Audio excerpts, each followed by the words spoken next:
The nebula chamber shimmered like the inside of a dying star, suspended within the galactic void, its walls a translucent veil of cosmic dust that pulsed with every heartbeat of the station's reactor. 12 beams of refracted starlight formed the Council's sigil above the grand table of neutron-forged matter, dense enough to survive a black hole's hunger, yet smooth enough to reflect the gathered delegates like ghosts trapped in a mirrored universe. Council Sovereign Lyrak stood at the head of the assembly, his towering frame sheathed in robes woven from light itself. Iridescent feathers along his shoulders shifted hues with every breath, signs of agitation rarely witnessed in his 4 centuries of leadership. His multifaceted eyes swept the chamber before his resonant voice cut through the silence, vibrating in the bones of every envoy present. "Allies," he began, each syllable harmonized by the chamber's acoustic fields. "We face a peril that eclipses reason. The void itself trembles." From the opposite end, Envoy Xyler of the Zorath Collective rose. His crystalline body refracted the chamber's light into 1,000 fractured beams. Within his chest core, faint pulses of dread shimmered like a dying quasar. He had sent the original distress signal. Lyrak inclined his head. "You have the floor, Envoy. Direct us to your findings." Xyler's limbs extended with deliberate grace as he projected the data into the chamber. A cascade of holographic star maps filled the air, marked with red sigils, each one representing a vanished fleet. 4 armadas of the Zorath Collective were dispatched to a fringe world known as Terra Nova, a planet of primitive designation, oxygen-nitrogen atmosphere, no warp drive capacity, no interstellar presence. We sought only reconnaissance. The chamber darkened as images flickered, 4 fleets vanishing in rapid succession. Not destroyed, simply gone. Delegate Corrin of the Nexus Dominion leaned forward, her mechanical mandibles clicking in disbelief. "Vanished, implying annihilation?" "No," Xyler replied, his tone hollow. "Erased, no wreckage, no energy residue, no signals, not even gravitational anomalies. It is as though the fleets were consumed by silence itself." A rumble of confusion and fear rippled through the chamber. Warlord Grimgar of the Shadow. Claws let out a guttural scoff that echoed like thunder through caverns of steel. His enormous frame was plated in obsidian armor, his claws glinting with ionized residue. What armament could primitives wield against void-fortified dreadnoughts? "You insult the Council with ghost stories." "Perhaps," Xyler replied, "but ghosts do not send warnings." A flicker of data streamed from his core crystal, an intercepted signal. Faint, pulsing and impossibly composed in perfect Zorath syntax. A hush fell like gravity crushing the air. Analyst Vera of the Synapse Union stepped forward next. Her body was a lattice of translucent flesh and chrome, neural implants glowing like constellations beneath her skin. "The Union conducted parallel tests," she said, her voice layered with synthetic harmony. 15 organic vessels dispatched, biocruisers evolved to evade all forms of mechanical detection. Only 2 returned, the chamber stirred. Biocruisers were legendary, living starships capable of learning, mutating, and masking their existence from any known technology. Vera's implants flickered erratically, betraying emotion. "The pilots we recovered are barely coherent." They described anticipation. The humans knew our approach vectors, as if they had foreseen our tactics. They called it an ambush primed. Silence deepened. Even the chamber's light dimmed in response to the tension. Delegate Mira of the Eclipse Veil, the Shadow Empire that prided itself on stealth and invisibility, leaned forward. "Our phantom flotilla of 18 cloaked scouts vanished without trace. Not destroyed, dissolved." At that, the chamber erupted. Dozens of languages, some carried through sound, others through pheromones or telepathic bursts, collided into a chaos of accusation and fear. The air quivered with ultraviolet light as several delegates' bioluminescence flared in panic. "Order!" Lyrak thundered, slamming his taloned hand against the neutron surface. The table trembled but did not yield. His feathers flared crimson. 7 empires report identical losses. Over 150 craft, obliterated from existence. Myriad souls. "And now this message. They dare communicate in our universal tongue." He gestured, and a holosphere formed above the table, an image of Terra Nova, lush and green, its continents brimming with storm clouds. The planet rotated once before the hologram fragmented, replaced by alien glyphs that slowly reshaped into the familiar runes of the galactic standard language. We detect your surveillance. Dialogue awaits. Vera's voice trembled, for once stripped of synthetic modulation. They deciphered our language. From what source? Captives, Xyler answered grimly. From our early expeditions. They learned from our own. But there is more. He expanded the hologram again. Around Terra Nova, orbital structures appeared, massive rings of hybrid design, thrumming with mismatched energy signatures. Our analysis suggests they constructed an orbital bastion in a mere 2 cycles. The materials, scavenged from wrecked ships, perhaps captured ones. The display shifted to close-ups, energy conduits bearing Zorath design, hull plating patterned after Shadowclaw dreadnoughts, neural filaments unmistakably of Synapse origin, but all were enhanced, more efficient, more lethal, more precise.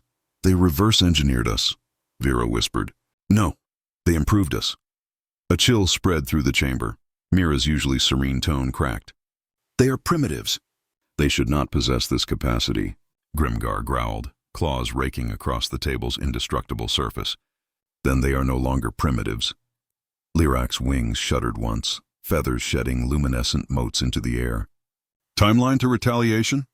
Xyler hesitated, his crystalline body dimming. Unclear. Their orbital activity suggests readiness. Fleet mobilization, imminent. The Sovereign turned his gaze upon the assembly. We stand on the precipice of an anomaly, one we cannot quantify through arrogance. These humans, these Terra Novans, have dissected our power and fed upon it. They've turned our superiority into their foundation. He paused, letting the weight of those words settle. In every age, Lyrak continued, voice now quieter, more dangerous. The apex predator grows complacent. We looked into the abyss of that blue world and saw prey. Yet it was the prey who looked back and studied the hunters. A ripple of unease traversed the delegates. Even Grimgar bowed his head slightly, the glint of defiance gone from his eyes. Effective immediately, Lyrak commanded. All empires are to transmit their archives regarding Terra Nova to the Council's central data net. No restrictions. We must adapt or perish. Perish? Mira whispered, disbelief lacing her tone. You speak as though they could challenge the combined might of 12 empires. The Sovereign looked out through the chamber's transparent wall, where stars burned indifferent and eternal. I have ruled across centuries, Mira, he said quietly. I have watched gods fall to those they dismissed. We may not face a war of weapons, but of understanding, and they are learning faster than we ever did. As the meeting adjourned, the delegates filed out in silence.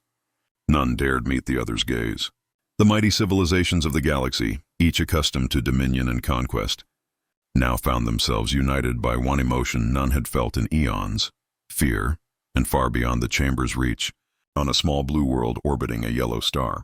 The humans were already watching. Their satellites whispered across the void. Their defenses hummed to life. Their signal pulsed again, stronger, clearer. We detect your fear. Dialogue awaits. The nebula chamber, once a council of unity and pride, had transformed into a place of reckoning. The lights were dimmer now, refracted through crystalline prisms that lined the vaulted walls.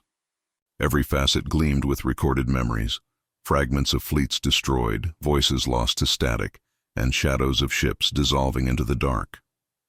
The air vibrated with the hum of the Crystal Tribunal, a spectral archive that captured every testimony, every pulse of fear. Council Sovereign Lyrak presided again, his feathers dulled from the previous ordeal. He did not stand upon the dais this time, but sat beneath the tribunal's cold glow, silent and heavy with the weight of what was to come. Around him, 12 beams of starlight returned to their stations, now flickering weakly, as if even the cosmos itself hesitated to watch. At the center of the tribunal stood 3 survivors, each from a different empire, each bearing the same haunted look. Scout Marshal Elendor of the Nexus Dominion was first to testify.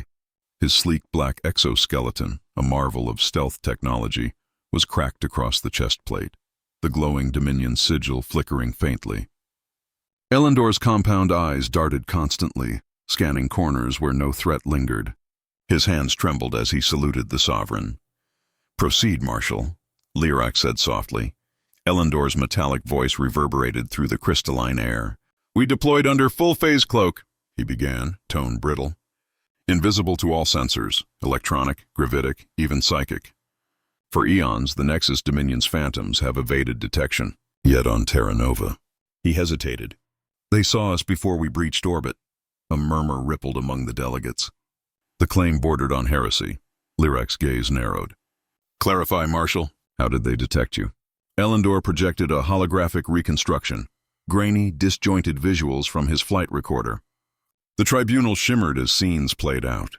Dark clouds over a green world, flashes of radar sweeps, and then the impossible, terrestrial signals locking onto cloaked craft. "They used wave-bounce arrays," Elendor continued. "Crude, primitive, but perfectly tuned to our phase harmonics. They called them bogey locks." Analyst Vera's implants flickered in disbelief. "Impossible. Their understanding of subspace shouldn't even..."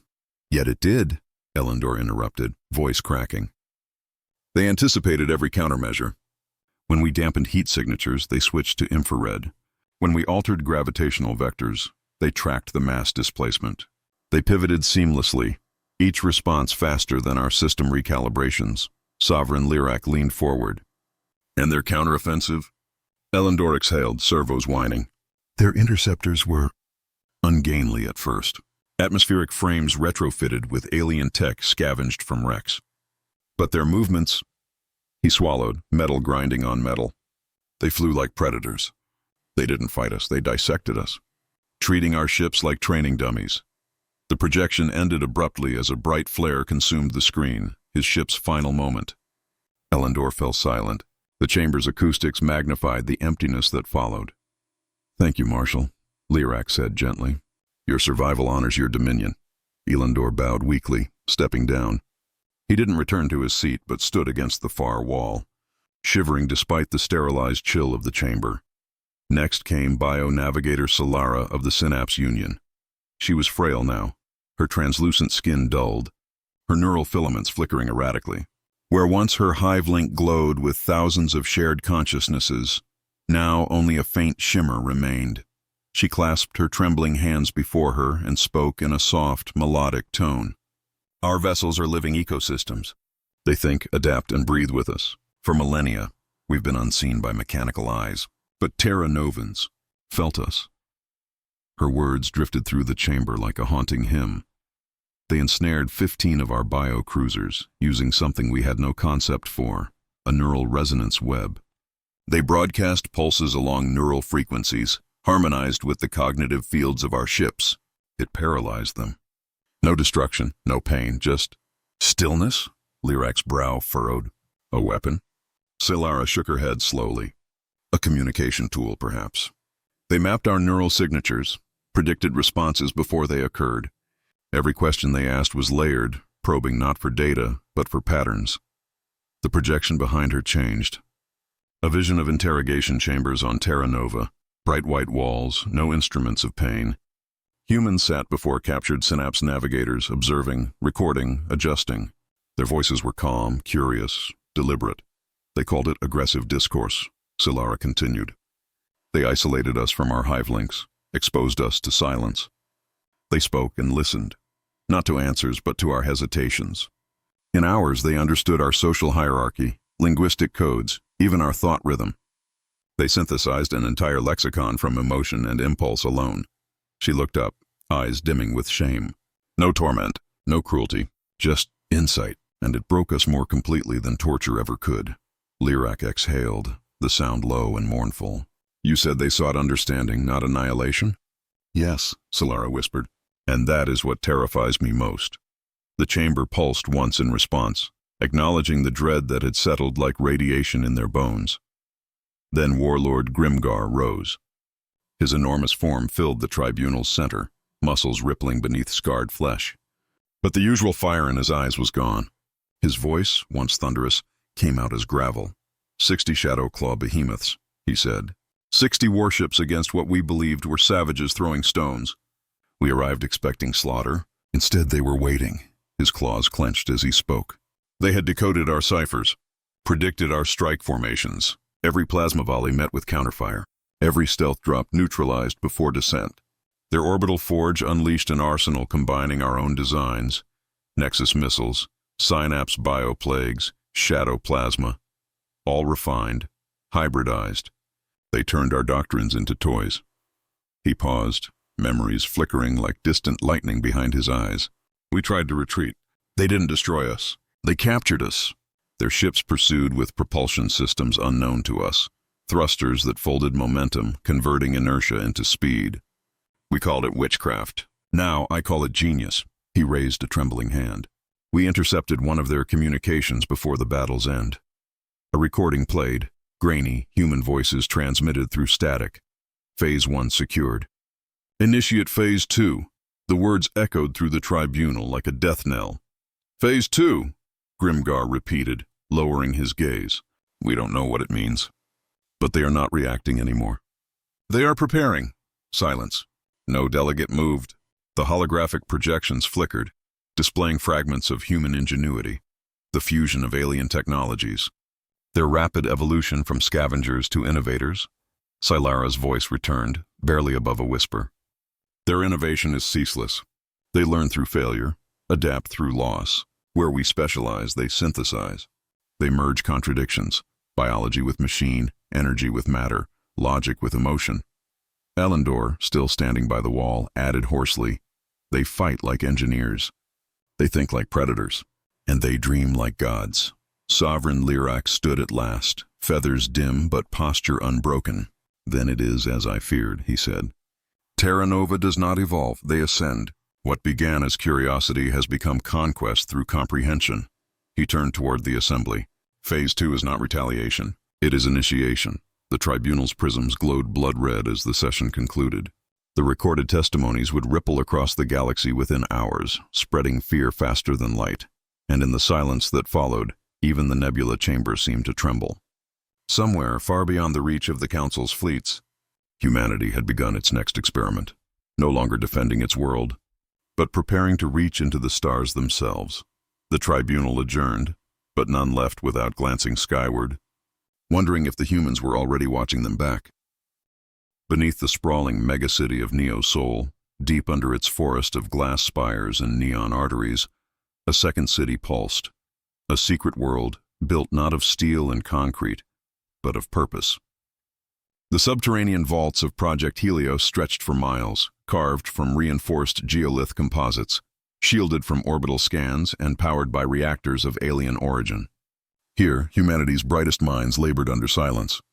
Dissecting the spoils of an unseen war, Dr. Arya Voss, chief architect of the Human Defense Initiative, strode through the labyrinthine corridors, her lab coat trailing behind her like a banner. Each chamber she passed thrummed with foreign energy. Zorath crystals repurposed into quantum processors, synapse tissue samples incubated in nutrient spheres, Shadowclaw alloys reforged into something sharper, stronger, terrifyingly ours. Status update, she commanded as she entered the core lab. Banks of holographic displays flared to life, casting pale light across the gathered team. Commander Lena Reyes, tactical overseer of the planetary defense grid, turned from the strategy holosphere. Her expression was sharp, composed, the kind forged in the crucible of interspecies confrontation. 19 detainees from 8 factions, Reyes reported. All compliant after orientation. They've realized cooperation beats extinction. Dr. Voss nodded curtly. The orientation was simple, a curated lesson in humanity's history. Footage of Hiroshima, the Somme, the Dyson Wars, and then the quiet footage of Terra Nova's defense. No torture, no threats, just perspective. Every alien captive understood humanity's learning curve was their nightmare. Across the chamber, Engineer Jax Harlan, a tall figure streaked with neon residue, looked up from his station surrounded by metallic limbs and oscillating plasma cores. You're gonna love this, Doc. He placed a shimmering veil over a stand, an inverted ripple of light. The object behind it disappeared completely, reverse-engineered from Nexus phase cloaks. Their design bends light flawlessly but goes frequency blind. We exploited those gaps, rewired the harmonics, and now, he grinned, flicking a switch. The veil rippled, turning transparent again. Perfect invisibility across all spectra. Dr. Voss allowed herself the smallest smile. Elegant work. And the Shadowclaw blasters? Harlan chuckled, wiping alloy residue from his hands. Crude but nasty. Those beasts built for brute force, not finesse. We fine-tuned their plasma flux ratios, boosted output by 40%, halved their overheating curve. And the synapse bioforms? That question drew the attention of Dr. Kai Lennox, the theoretical physicist turned biotechnologist. His hollow console displayed writhing threads of living circuitry, pulsing in rhythm with human EEG patterns. Their biological ships rely on collective cognition, he explained. Hive thinking, efficient but linear. We linked them with human neural nets. Intuition replaced consensus. They think faster now, learn faster. They adapt. Voss's gaze lingered on the display. You're merging minds with machines, she murmured. With them. Only to learn what they refuse to teach, Lennox replied evenly. They evolve through instinct. We evolve through curiosity. A door slid open with a hydraulic hiss. Every conversation ceased. General Mira Thorne, commander of the Unified Earth Vanguard, stepped into the lab. Her presence radiated authority, the kind that silenced even brilliance. Her uniform bore no insignia, only a silver band marked with the emblem of Helios. Situation? She demanded. Reyes expanded the holomap. 12 sectors glowed red. Alien factions are consolidating. Reports confirm a 1,000-ship coalition forming near the Ardent Expanse. Estimated arrival, 30 standard hours. Voss folded her arms. A retaliation? An extermination, Thorne replied. They're not coming to talk. For a long moment, the lab buzzed with the hum of alien cores and human breath. Then Commander Reyes broke the silence. We can't outlast a siege. But if we strike first, cut their vanguard, maybe they'll hesitate. Harlan leaned forward. We have the ships. 60 fully operational hybrids. Show me, Thorne ordered. They moved to the launch deck, an immense cavern where titanic silhouettes slept beneath a canopy of simulated stars. 60 hybrid dreadnoughts loomed in rows, matte black hulls shimmering with alien alloys, their contours fluid yet unmistakably human in design. Each vessel bore no flag, no insignia, only the faint blue glow of the human sigil pulsing near the bridge. Unity through understanding. Dr. Voss approached one of the behemoths. The surface shimmered beneath her touch, alive. Our first generation of hybrid dreadnoughts, she said quietly. Human interface, alien materials, synapse cognition integrated into the hull's neural mesh. She learns with every flight, General Thorne's eyes gleamed. Targets? Reyes brought up 3 glowing nodes on the map. Nexus research rings in Sector 7A. Shadowclaw warforges in the Drath Belt. Synapse Hive Nexus in the Ecliptic Veil, all within 40 light cycles. 3-pronged assault. Infiltrate. Acquire data. Disable without mass casualties. Not a conquest, Voss said, studying the map. A message, Thorne nodded. Equitable peace, or peril. Preparations commenced with silent precision. Engineers sealed hulls, pilots linked to neural cradles, AI co-pilots whispered through encrypted networks. In sealed bays, engines roared like sleeping gods. Humanity had learned enough to mimic creation itself. When dawn broke above Neosol, the world trembled, not from fear, but from anticipation.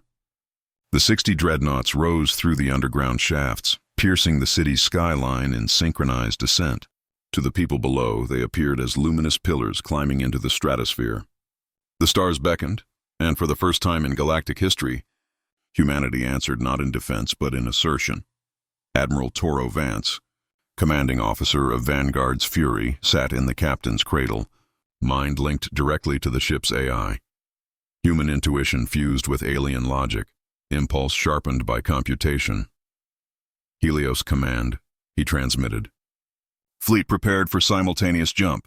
Confirmed, replied General Thorne. Engage Helios protocol. Bring back knowledge, not corpses. Understood. For Earth. For all of us. The stars elongated as space bent. Nexus leap drives humming with Shadowclaw plasma.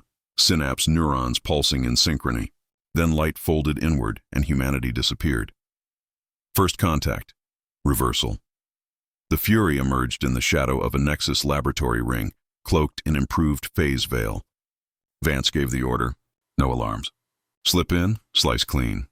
Human strike teams breached silently, hacking data cores, disabling reactors, leaving no blood spilled. The labs fell in minutes.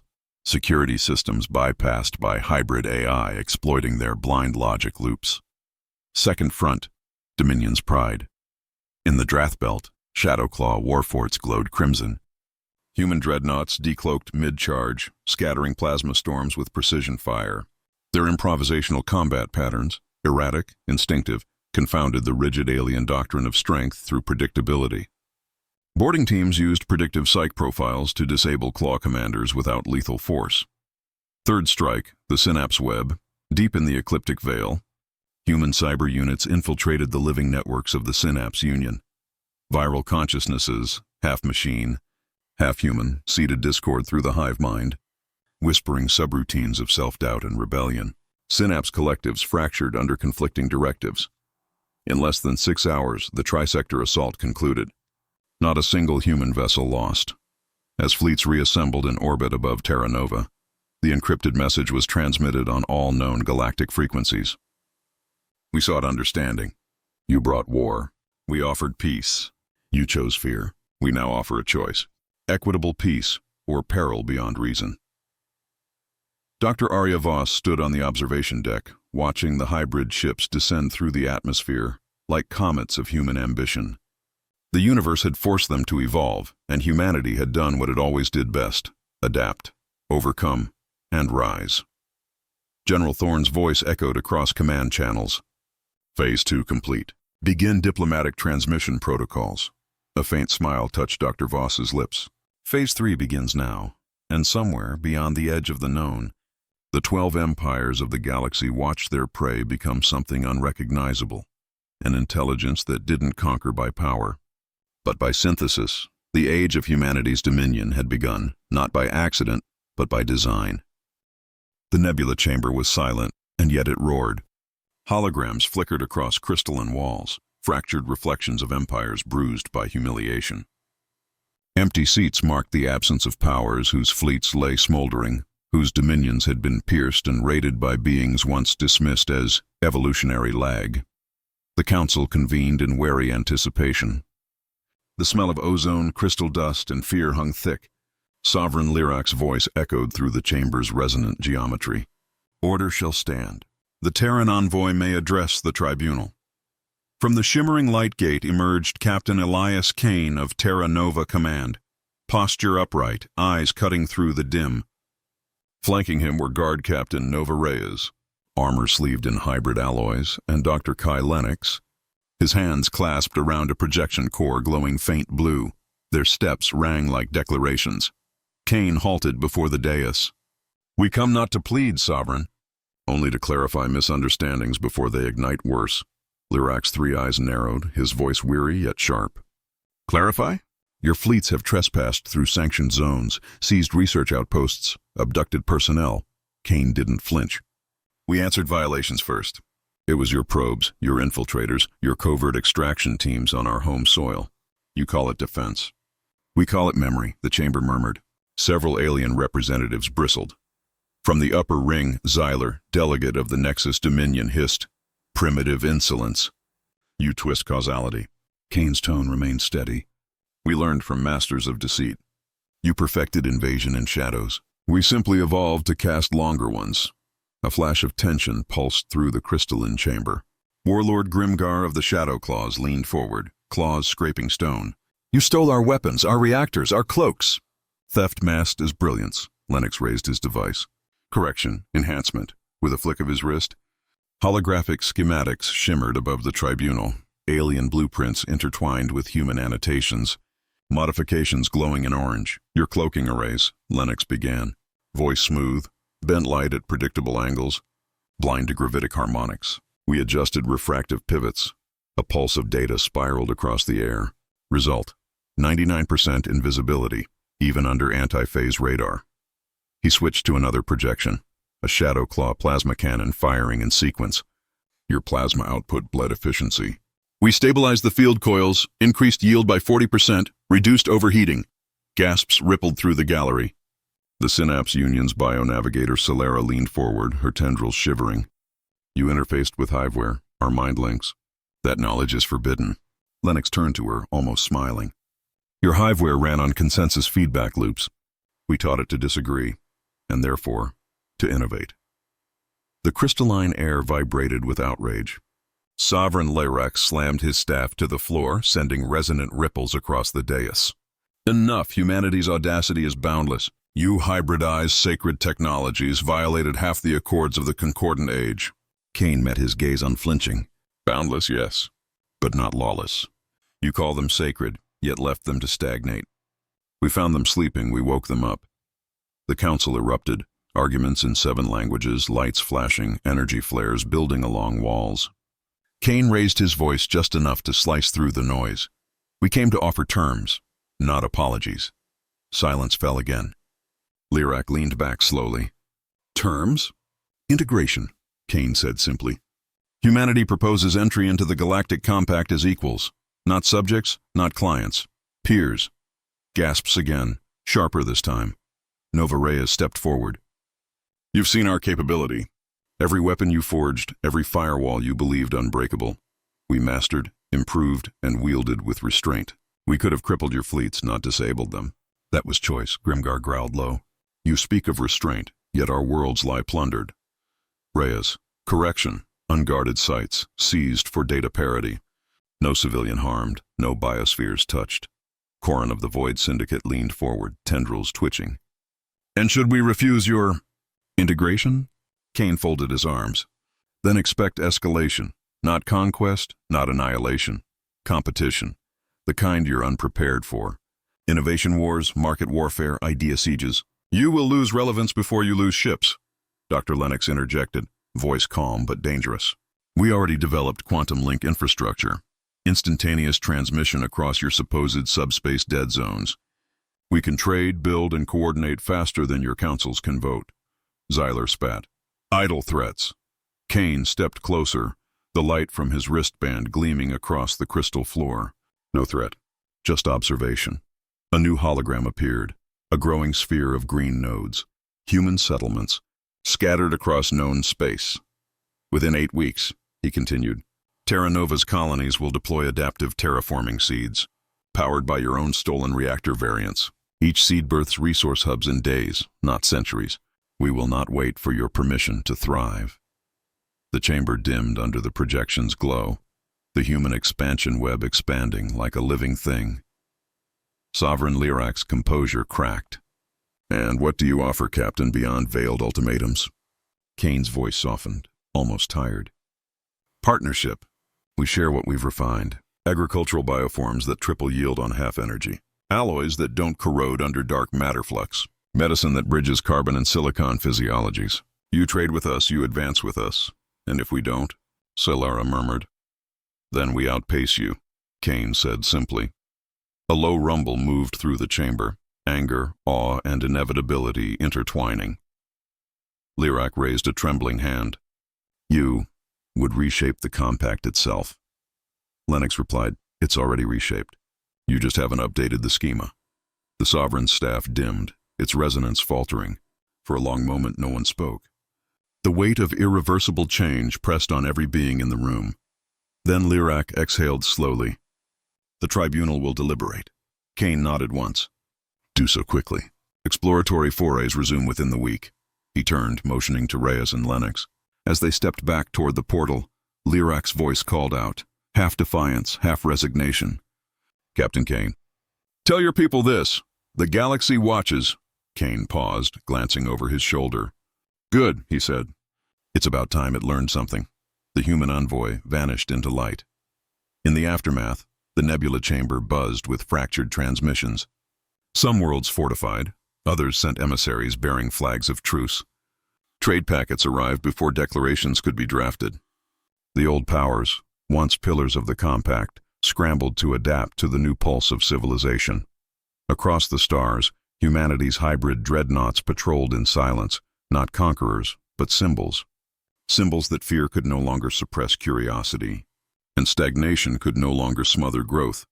Terra Nova had entered the galactic stage not by invitation, but by merit, the kind that burned, learned, and built faster than any species before it. And somewhere, deep beneath Neo's soul, Dr. Aryavos watched reports stream in. Worlds negotiating, fleets recalibrating. and alien envoys arriving at Earth orbit for the first time not as observers, but as guests. Her words, barely above a whisper, carried the quiet thunder of inevitability. They called us primitives. Now they'll call us partners. And someday, they'll call us teachers. The stars shifted, a new alignment dawning, not forged by decree, but by humanity's relentless will to ascend.